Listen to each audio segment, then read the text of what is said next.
આપણા બધાની જે માંગો હતી, જે હક અને અધિકાર હતા, એ બધું અત્યારે કરી દીધું હોત તો આપણે એ બધા ભેગા થવાની જરૂર પડે ખરી?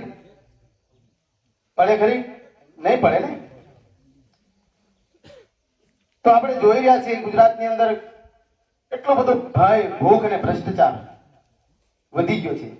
વધી ગયો ને. આજે ગુજરાતના દરેક ગામડાઓની અંદર લોકો થાકી ગયા છે. આ ભારતીય જનતા પાર્ટીના શાસનથી કંટાળી ગયા છે લોકો. સ્વયંભૂ બહાર આવે છે કે ભાઈ તમે બધું કહેતા હતા કે ભાઈ તમારા વિસ્તારની અંદર જળ જગલ જમીનની વાત હતી, એ તમને આપી દેશું, તમારા દેવા માફ કરી દેશું, તમારા વિસ્તારની અંદર ગામડાઓની અંદર સ્કૂલ સારી બનાવી આપીશું, તમારા ગામડાઓની અંદર વર્ગો વધારી આપીશું, જેથી તમને તમારું બાળક ત્યાં વર્ગો વધે તો ત્યાં ભણે, દૂર નહીં જવું પડે, એવા વાયદાઓ કર્યા હતા. આજે આ ભાજપની સરકારની અંદર તમે જોઈ રહ્યા છો, સ્કૂલ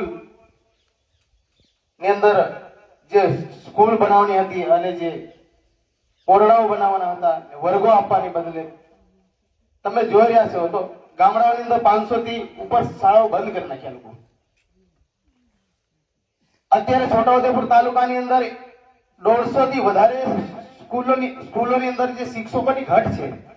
અમે માહિતી મંગાવી છોટાઉદેપુર તાલુકાની અંદર કે આ ગામડાઓની અંદર જ્યાં સ્કૂલો પ્રાથમિક શાળા ચાલે છે ત્યાં પૂરતા શિક્ષકો નથી. બોલો, સાચી વાત છે ને?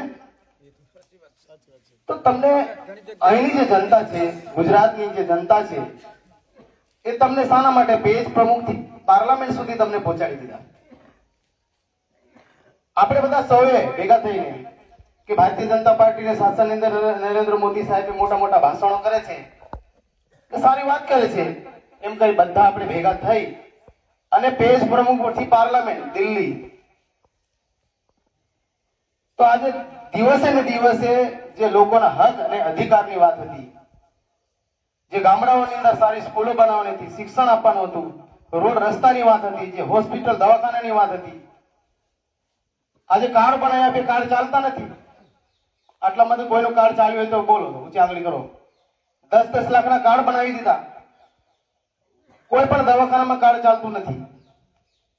તો આપણે એટલા માટે ભ્રષ્ટાચાર કરવા માટે મોકલ્યા એમને દિલ્હી સુધી? આપણે એમને શાના માટે ચૂંટીને મોકલ્યા?